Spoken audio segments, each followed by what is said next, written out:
What up, guys? Welcome to the SoundCentric podcast. I'm Samuel Sarfo, I'm Adam Dash. and thank you for tuning in for this week's episode. Today, we got a special guest with us, repping the Lone Yes, Star sir. State, Houston, Texas. He just dropped his project, Sunset Nostalgia, 11 introspective tracks, plus one bonus. If you haven't checked it out, go ahead and listen to it on all DSPs. Like I said before, it's an incredible project. We'll be talking about the album, of course, his journey to becoming an independent artist, and obviously balancing that all out with his personal life. But Seth, we appreciate you so much for being on the pod, and welcome to SoundCentric. Yes, sir. Yes, sir. Thank y'all for having me. Of course, man. Let's go. And as me and Sam do before every podcast, just to catch up on our week, we give a playlist title and a song that will highlight that playlist. So, Sam, I haven't seen you in a week. How are you feeling? What's the song? Well, the song is going to be called OK Computer. I've been on like a social media detox. I haven't been on. I've been focused and really grinding and honing in on the craft, music or whatnot, school, whatever. And the song is going to be Fuck You Mean by Gunna. So when the Gunna album and the Young Thug album came out, I wasn't going to listen to neither of them because of the whole beef and whatnot. I didn't want to be a part of the whole drama. This song somehow slipped in here. Those ad libs, what does he say? QQ Perpersky, whatever he said, slapping. So that's the song, for the week. It's crazy. What about you, man? What's your playlist title and leading single? Also, there's some good tracks in the Young Thug album, although the whole album's like, Jonesboro, fire track. For me, this is going to be cheesy because it's the only thing I can think of. The title is It's All a Blur. Okay.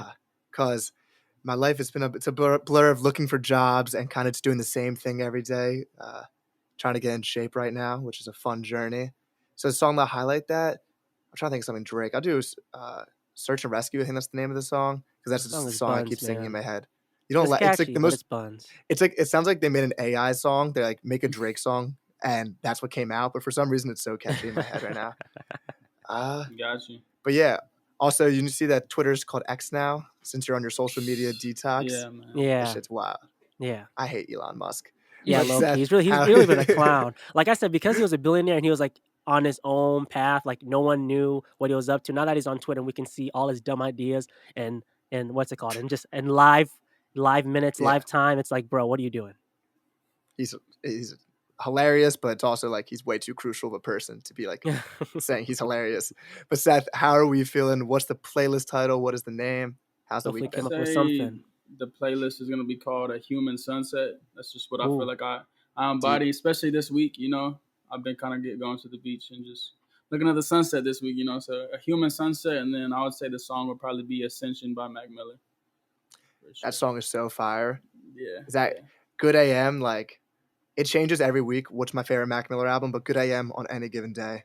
100%. I think mine sticks with Swimming for sure. That's just that's a classic, man. Like that. I still have it if you can see it, maybe wherever it's at. I think it's I go Swimming, Circles, Faces, and Good AM. Just I like that. Anyone any given day can be good. But definitely. to get into things, I'm not sure if this was like a marketing plan by you or this was actually a text.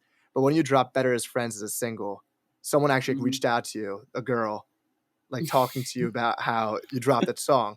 So I know as an artist, I'll make a song, and if it's about a specific person, or even if it's a bunch of people, but a person might think it's about them, it can be kind of scary to release that music. Definitely. So how is it for you releasing something where it's a personal story about someone else, knowing that person might hear it, and then kind of dealing with that since the person actually texted you? Got you.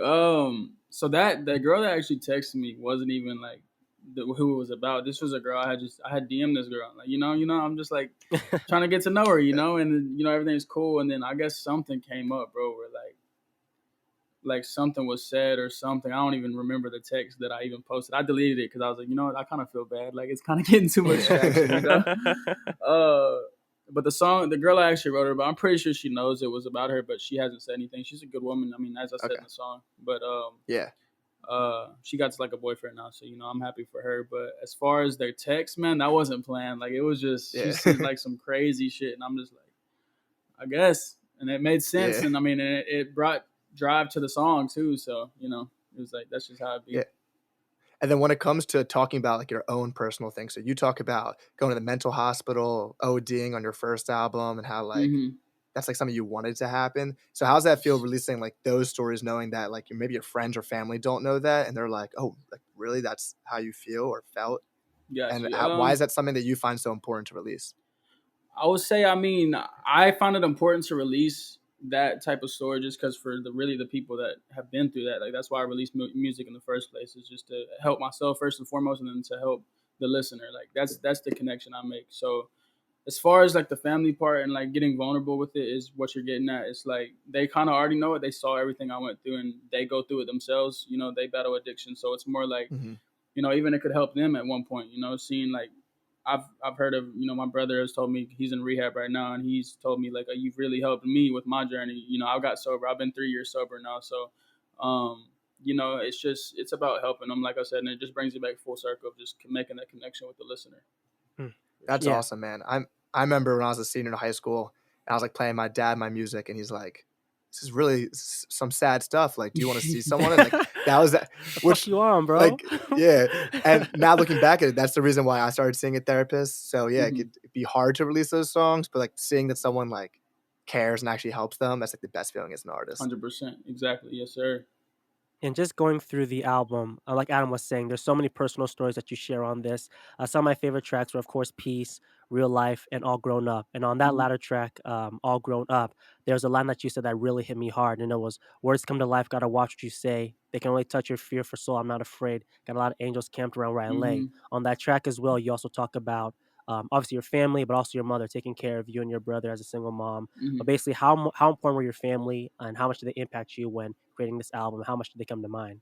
Got you. Well, my mom definitely come to mind Mhm. with everything I do. I mean, I talk about her in my music a lot because I mean, she's like the only person I really like had eyes on that was like a role model, I guess you can say. So, you know, and the more I grew, the more we kind of drifted apart a little. We'll always be there. You know, I do this for her, Mhm. but um, yeah, I mean, it's a big impact that she's had on me, and you know, so I always give credit to her. I mean, she was everything. I grew up without a father, so she was my mom and dad. So I'm able to kind of like have that better as friends perspective, and like even tell the woman like and give her the respect to show her like, hey, we're gonna be better as friends. We're not gonna be there. So you know, I've had that feminine side that shows me that, you know, that softness, and then she also had a masculine side, you know, and I also learned my masculine side from God. I mean, I didn't really have no other like men to look up to. So, you know, besides my team, and like, you know, I have certain men on my team that, you know, I look up to. But as far as like, you know, she was everything for sure. She Yeah. inspired a lot. And I'm happy you mentioned your team too, because as an independent artist, obviously there's so many hurdles that one has to get through. Mm-hmm. And your team has really been holding you down. One with Soul Reachers Movement, of Mm-hmm. course, other management jazz as well, and also Orange What Jungle, which up, you just Jazz? collaborated with Mm-hmm. for the music video. But talk about the team. What have you guys been working on, and also just the vision of the collective?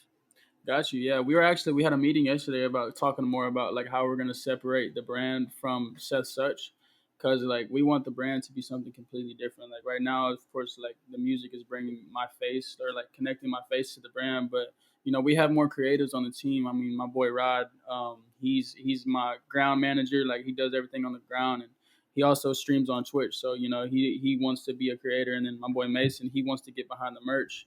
So you know we're transitioning him into that, and he also streams. So it's going to be more than just me creating. You know, I do my creation with my music, and we want to just separate Soul Reachers from Seth Such. Even though I represent Soul Reachers, and you know, but it's going to be more going on. So I would say Soul Reachers as a whole is just a positive movement for the youth, and we just want to like really push that positivity and show that you can do this independent, even if you got to, you know, sign a deal, which is cool if it makes sense, or if you know you want to do a partnership, you know, just you can do it within your means, you know. So that's kind of what we're getting at with Soul Reachers. And then I see that you're constantly performing, which is definitely a lost art out here. We have a Mm-hmm. lot of artists Most def. going straight to the festival stage, and they kind of just look stupid because they've never performed for that many people. So Exactly. for you, like first off, like how much do you love performing? It seems like it's awesome. You're always around Houston performing, and Mm-hmm. I mean, like, what importance do you put on that and put in that craft? Oh, performing, man. I actually just started performing this year, so I really built up my like my social media side of things before I even stepped onto a stage because you Yeah, know I was battling anxiety and all that stuff. So this year I've really just felt comfortable with actually getting on there, and you know from my first performance in March. So I mean that's only in March, and you know it was a pretty nice performance. Like a lot of people came out and you know supported, and then we had a few more, and then like by my fourth or fifth performance I'm opening up for Dende. So it's like sick. it's just wild. Like it's wild the amount of time that we've grown within the performance wise. But I love it, man. Like I really like it's a whole nother craft, and I really like show a lot of pride in it and like just put a lot into it, because when people come out and like when you get on that stage, it's like everything just, I don't know, man. I don't know if you performed, but you know how it is, man. Like you just get on there, or like when people are just all looking at you, some of them you don't know, some of them you know, and then you step off the stage and you got like maybe 100 new fans, you know. And so that's really like, you know, it's about making that connection in person. So I love performing. It's my new favorite thing for real. It's so important. I was telling Sam our last episode, but I saw Jordan Ward open up for Smino and JID, and he literally is my album of the year now. Like that made me go and look up his album. He's crazy. Bro, his performance was like so good. So is there anyone that you watch? I remember like before I performed for the first time, I'm watching like Mac Miller videos of him performing. And is there any like YouTube videos that you went to specifically? I've definitely watched the Mac videos, and he's a great performer. But I've heard like some things about how like he would even be like off drugs and kind of like, you know, like in his performances, which that obviously enhances your performance. I'll go up there sober. So, but I've watched Mac, you know, Cole, Kendrick, obviously, you know, people I look up to. I've even watched some of the like the newer guys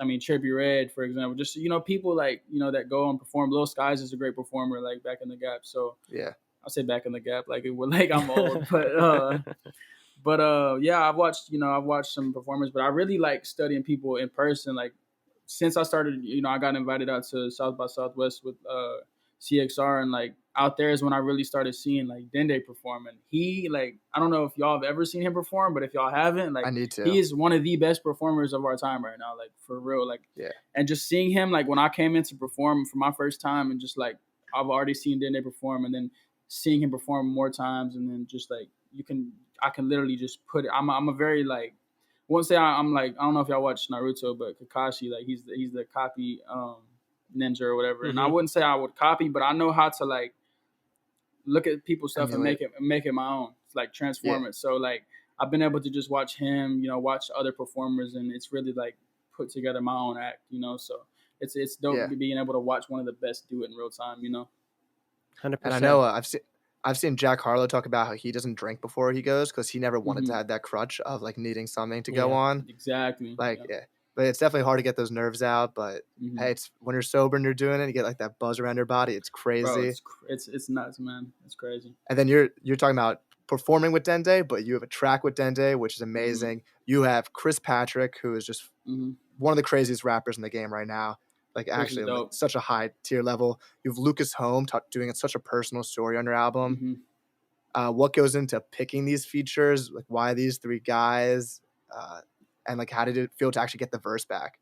Gotcha. Yeah, it was actually crazy. I mean, I for sure picked Lucas. Me and Luke. I'll start with Lucas. Lucas, he lives in Miami, and so that's where I'm trying to move, Miami and like Florida area. So you know, I'll probably be out there in the next year or so, if it all aligns. You know, if it goes that way. But me and Lucas have been tapped in for like 2-3 years. Like when he was just dropping on SoundCloud, he used to be LH before Lucas Home, so his name was LH, and he just started getting his buzz too, and like, you know, it's long overdue. But you know, about me and him has been making music, getting stuff in, so it was just inevitable for him to be on the album. So you know, that's how that happened. It wasn't really like a crazy story. But as far as the Dende and the Chris one, so I don't know if y'all know Mizzy, but that's their creative director.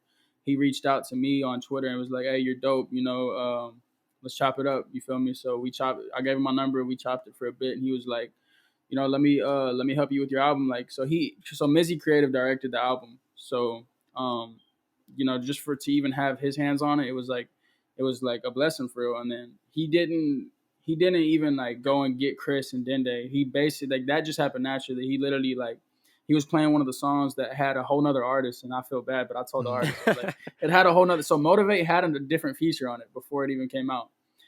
He was Mizzy was playing it after the Chicago show when they were on tour.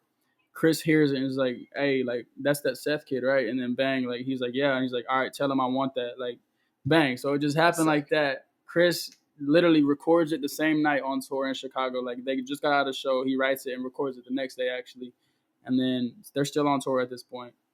They send it back within the next few days, and then I just got a Chris Patrick feature. I'm just like, damn, like crazy. This all happened in the matter of like couple days. And then that's when Mizzy invited me to South by Southwest after their tour, like within the next few days. So things were like, all right, hold on, like, let's chill, let's take a step back. But I was already on that high, and I was just like, man. Then the next week, They were on the way back from tour in the car. I'm making Better as Friends in the studio. I send over a snippet to Mizzy. Dende's in there. And then basically Mizzy, I guess, like, was playing it in the car. Dende calls me from Mizzy's phone. And he's like, hey, I want that. So then that's how that happened. So then I got two of the really like biggest upcoming underground artists on my shit. And that's when I was just like, all right, let's just let's just keep putting the album together. And then it came together, and we were working on the album until like the deadline. So we don't really, when we put out stuff, like, we don't have it like ready months in advance. Like, I go until the last deadline because there might be things I want to change, stuff I want to add. So, but yeah, that's how the features came together, man. It was a crazy like alignment, and I know that it'll be a lot more alignment with even other artists. That's how I just know, like, that's the blueprint. That's how it's gonna work. It's not gonna be me forcing it, going to pay for features. Like, it's gonna come, So yeah, it was dope. There's that video of Travis Scott getting the Drake feature for Sicko Mode. I think it was Drake, and he's like going crazy. But if I got that Chris Patrick feature and I heard that verse, man, I would be running around the room. That verse was crazy, man. He started out with what do you say? Something Cuban. He said something where I had to like look it up on Google. So I'm like, what the hell even is that? I think it was like some champagne and some cigars, like, that he was like talking about. Big boy talk. Yeah. But and I love how you were talking about the organic nature of all of this, and obviously shout out to Mizzy, but also just showing love to you. They hopped on those tracks because this project is amazing. The songs you're making are incredible. It wasn't a fluke. It's just because you're killing it, and your verses, your storytelling, your writing is tip top. Thank you, brother. I know back in 2022 you dropped Life Isn't Frightening Anymore, and then a year later, 2023, you dropped this project. Me and Adam discuss all the time how often should artists drop. Of course, it may be different for mainstream artists or indie artists, and of course, there's so much that's coming out now. It's easy to get forgotten. So why did you decide to drop now? Obviously, Mizzy was a creative director and helped put this album together, but essentially, how did this come about, and what drove you to drop now? That's a good question, man. Honestly, like, Sunset Nostalgia is a summer type of vibe. So we had summer for sure. So when I had dropped Isolation EP, and that's when the one with rose-colored sunglasses on it. I dropped that in November, and so we've been doing this like formula. It's rinse and repeat for us. So we've been doing the formula where I dropped my first EP March 2021, or August 2021. Life Isn't Frightening Anymore, March 2022. So the album. Then the EP November, Isolation, then Sunset Nostalgia album in the summer. So now next is EP, album, EP, and we're just gonna keep rinse and repeating. So, there might be an EP coming up again this year. I ain't gonna say too much, but yeah. But Sunset Nostalgia just made sense, and like we found the name in the winter, so like we really like we'd be working way ahead. So, and I just knew that was the image I wanted to put around. So obviously y'all seen a lot of sunsets from me on socials, a lot of like just beach vibes, because that's just the image that we're creating for this project, around the project. So with the next one, it'll be a whole new image, a whole new phase, a whole new story. So yeah. Yeah. And I said this in my review of the album, but the album title is just a dope ass name for a title. Thank you, man. Like, thank you. There's just certain titles that like Utopia for Travis Scott. Like, it just sounds like for sure. It's a cool ass name. Or Boz dropped Milky Way. I like space. Milky Way is hard. Whenever I see nostalgia or something in a title, it just always gets me going. For sure, I appreciate that. Yeah. Yeah. And then when it comes to, I was gonna say, when it comes to social media use, so you're huge on Twitter with your fans, which me and Sam, like, that's our favorite social media platform, or I guess now X. But I think it's the best with collaborating and being able to actually like talk to other artists. I mean, like you said, it's cool to be able to interact with Dende on Twitter or talk to Andrew Kelly or all these people. So you post snippets and they do really well. Like, how do you manage your expectations with posting stuff and not like reading too into like how many people like that? Because like I'll post a tweet, I'll get like 10 likes. And I'm like, yo, am I popping off right now? This is crazy. Oh my God. That is hilarious.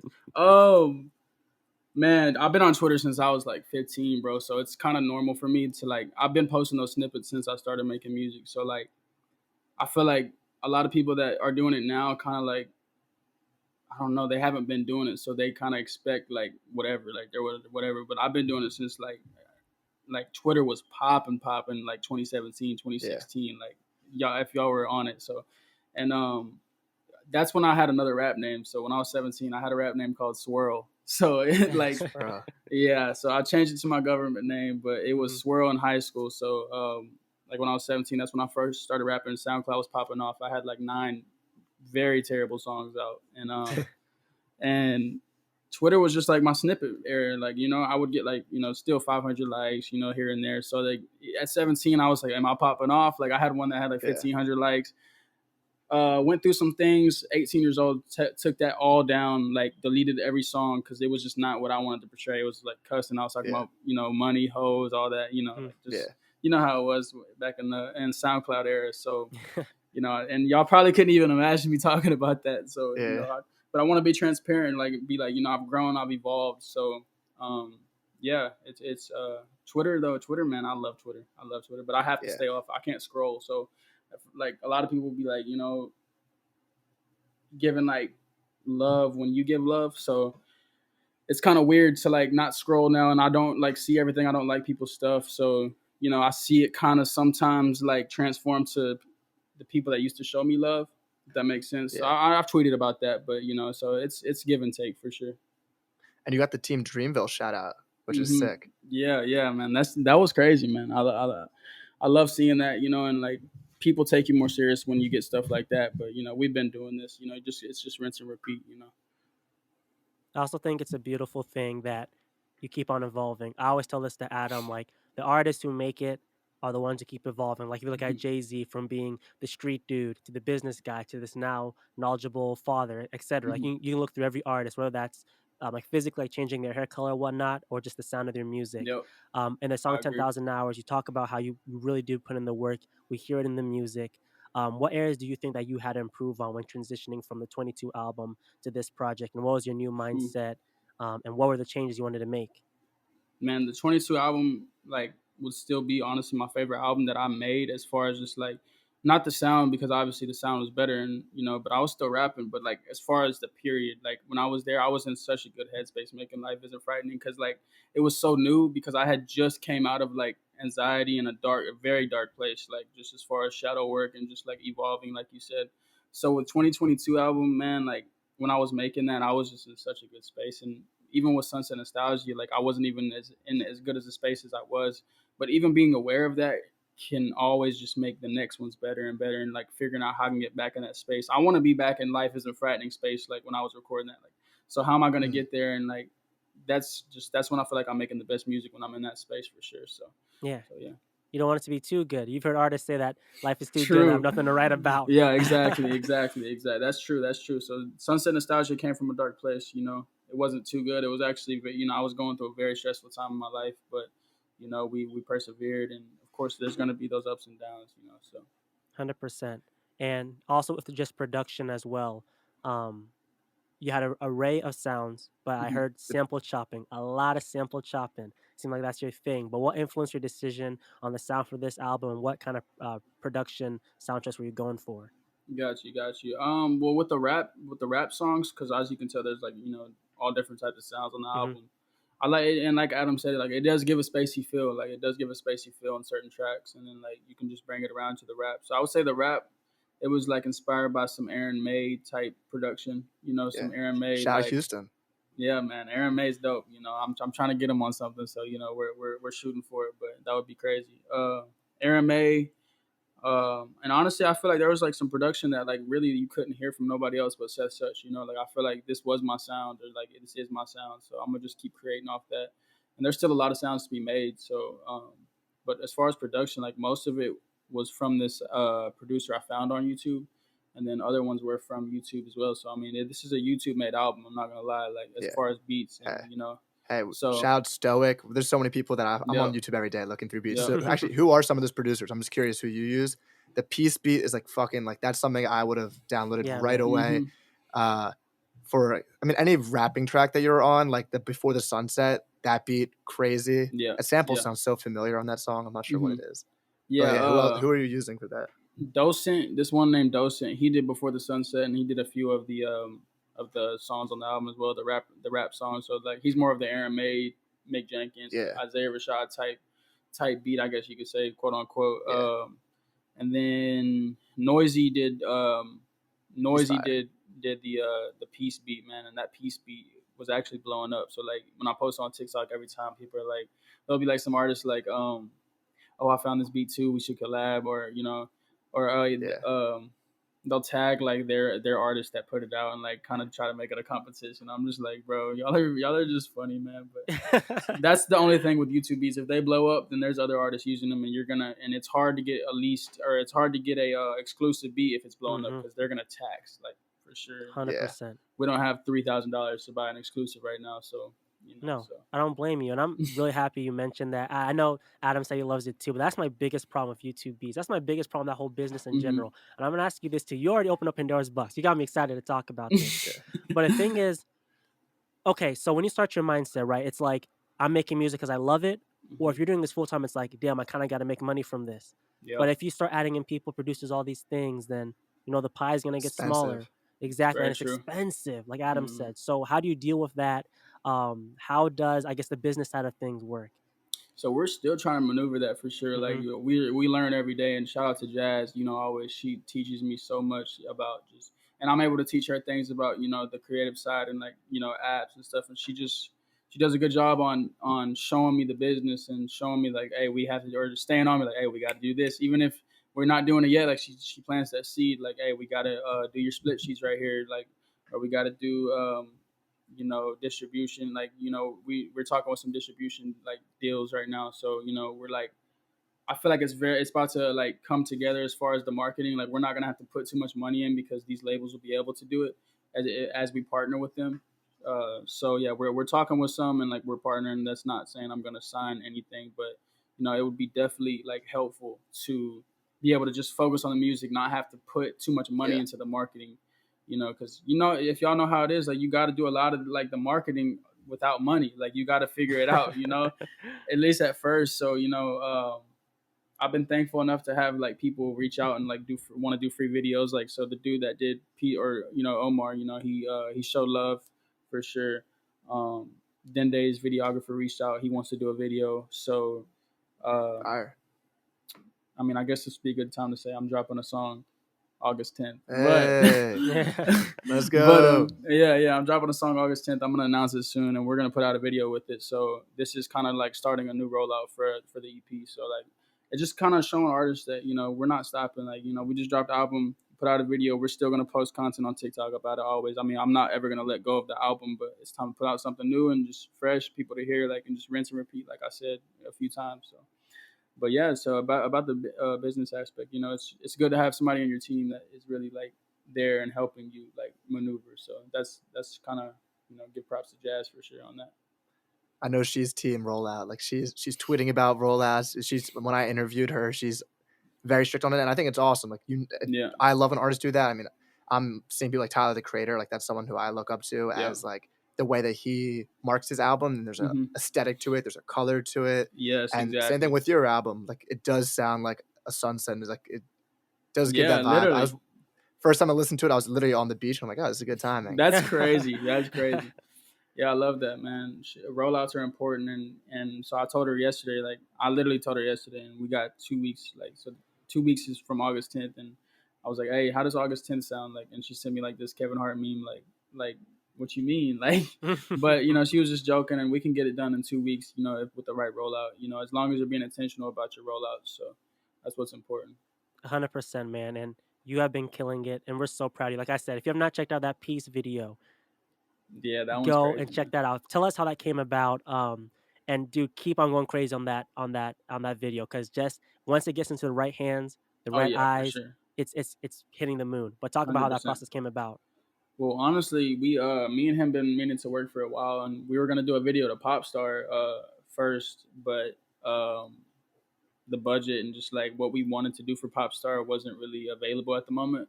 So we just did like a run and gun. As you can see, like, it was just some run and gun, like, not really a concept, even though it turned into like the chaotic concept of like, just being in Houston, wanting to get out, like, just with the effects and just like cars passing by and everybody walking like by you. So it literally aligned, like, and I feel like everything in my life always just like aligns and starts to make sense, even if we just kind of are going off the fly. So it was dope. We just did a run and gun. It took like 2-3 hours to record, and we were done. And then he edited it in like a week. And then it came out, you know. Yeah. Do you think videos are your most expensive purchase in terms of marketing? And that's Eh, actually my most least expensive. Wow. Yeah, yeah, because I Shout out mean, Omar. yeah, shout out Omar. It's actually, you know, and I was doing all my videos before, so like everything you see on TikTok up until the Peace video, edited done by me because I know how to edit, I know how to do videos, but it's like he had more of, you know, a better camera, 4K camera. You know, he edits. He has a better editing software. So it's like he came in at the right time, showed love. You know, we connected, and yeah. But other than that, I mean, every video you see is done on my camera, and you know, so it's maybe $400 camera. I mean, that's not, to me, like, that's an investment. That's not really like an expensive investment. Like, expensive investments are over $1,000 in my opinion. Like, so yeah. Do you mix your own stuff? Because the mix definitely got a lot better from your last album. Like I noticed that Yeah. progression. Is that Yeah, I you? did. Yeah, I did. That's Yes, awesome. sir. What do you use? Thank you. Logic or I what's use your FL. FL? Okay. It's Yeah, like I yeah. mean I, go ahead. Sam's in his process of learning his mixing skills. I mean I just go on YouTube tutorial videos, and 100%. although Yeah, that's where I started. I hate mixing. I love mixing only because, like, I know exactly how I want to sound, you know. So obviously on Life is a Frightening, it's literally easy to tell I didn't know as much as I know now. So like with Sunset, like I always get compliments like, bro, the mix is like perfect. It's you, like it's, you Yeah. know, it's like there's not really a lot of flaws. I mean, of course, if you are a master 10-year plus engineer, you're gonna see some flaws from a 2-year engineer. So you Yeah. know, but as far as like It's the Life Isn't Frightening Anymore from the Sunset Nostalgia, like I really love how like the gap that I created for sure. Mhm. sounds good in headphones. It sounds good in car speakers. So that's all you got to do. Exactly. Thank you, brother. Thank you. Now that was a gem of advice because Adam, I want you to share this story, but I might even say it too. But basically, Adam got a mix from somebody else, and it was Oh worse than what he could do. But it's yeah, like, All the who time. you're the only person who yeah, knows Hmm. what you should sound like. So why don't you try to learn how to mix? Of course, it's mad difficult. I think out of in the whole process, I think mixing is definitely difficult because it gets a bit sciencey, frequencies, things of that Definitely. nature.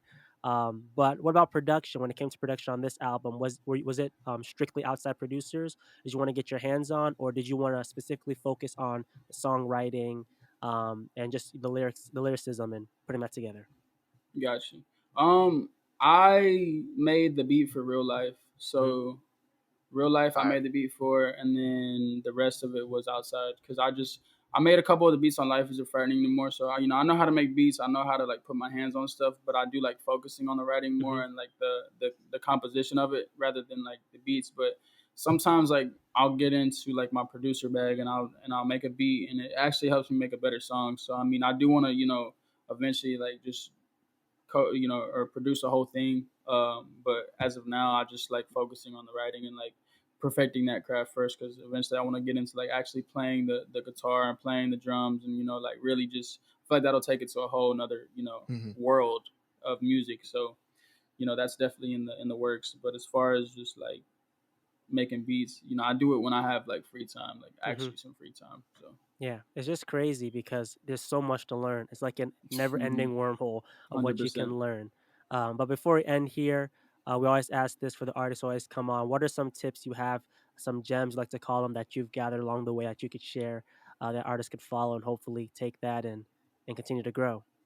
Got you. Honestly, like what I've learned is don't worry about the money from this right now. Like when you're really trying to make it, like a lot of people like we're dreaming big, and once they start to come more to life, you just start to see everything unfold, and you're like, okay, focus on the music, focus on your spirituality if you haven't, and just focus on God and just like moving with a purpose and intention.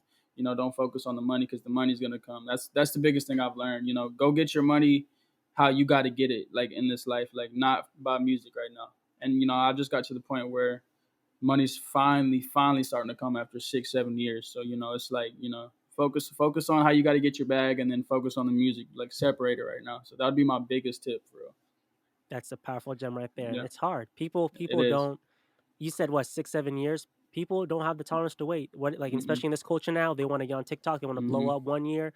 Well, guess what happens? You blow up, and like you said, performance is important. They push you on a stage, and your Yeah. ass can't perform. You're looking all goofy. So it's it's Yeah. it's a problem. Yeah, like I'm 23, and so I'm thankful to be like 7 years in at 23. Like so, I know I have time, and I will say, like, by 24, I think there's gonna be something coming for sure. We all feel it, so I just want to say, just keep going, man. Just keep going. It's gonna come, and really, like, the last tip I would say is, for me, and this isn't really a tip. This is just more of like a statement. But for me, this is like a destiny thing. I'm a huge believer in destiny, and like, this is what I'm supposed to be doing. So just like, look in the mirror and see if this is really what you're supposed to be doing. If something isn't working out, like, if you feel like it's not working and you feel like you want to take another route, then take another route. Or if you feel like you can keep, like you said, keep hanging in there and hang it out, then that's what you should do. But you just got to take a long look in the mirror and just, is this what you really want to be doing?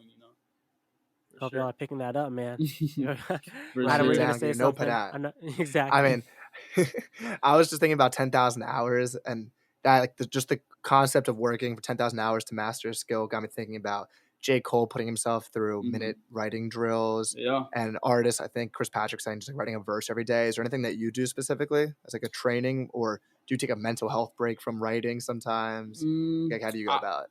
Right now, I feel like there's phases for sure. So right now, I just, when it comes to me, it comes to me. I feel like I put in the work. So right now I was taking a break. Like you said, I've been taking a break, but now we're getting back into creative mode. I'm dropping it, I'm dropping the EP. I'm not going to say when, but we're dropping the EP, dropping the single August 10th. So like, when it comes to you, it comes to you. But there is times where you got to go in and do verse a days. You got to, go put in your work.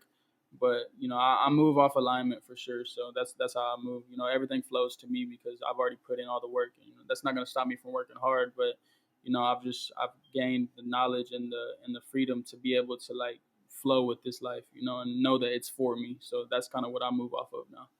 Well, man, you sound like you're 100% centered. And it sounds like that even through the music. Obviously, you told us about the song, August 10th. You told us about the EP. Is there anything else you want to announce at all before we go? And also just ways that the listeners and fans can find you and make sure to support you. Yeah, it'll be Seth Sutch on all platforms. It's SETHSUTCH. And I think we're good, man. Glory to God. And Soul Reachers as well. SOULREACHERS. That's our Instagram page as well. So. Love it. If you made it to the very end, we appreciate you guys. If you haven't already, Sunset Nostalgia's out on all DSPs. Go check that out. Go bump it. If you're by the beach like Adam, you know you have to play it. But that's the podcast here, guys. And thank you for tuning in. We'll catch you on the flip side. We'll see you, of course. We out. Peace.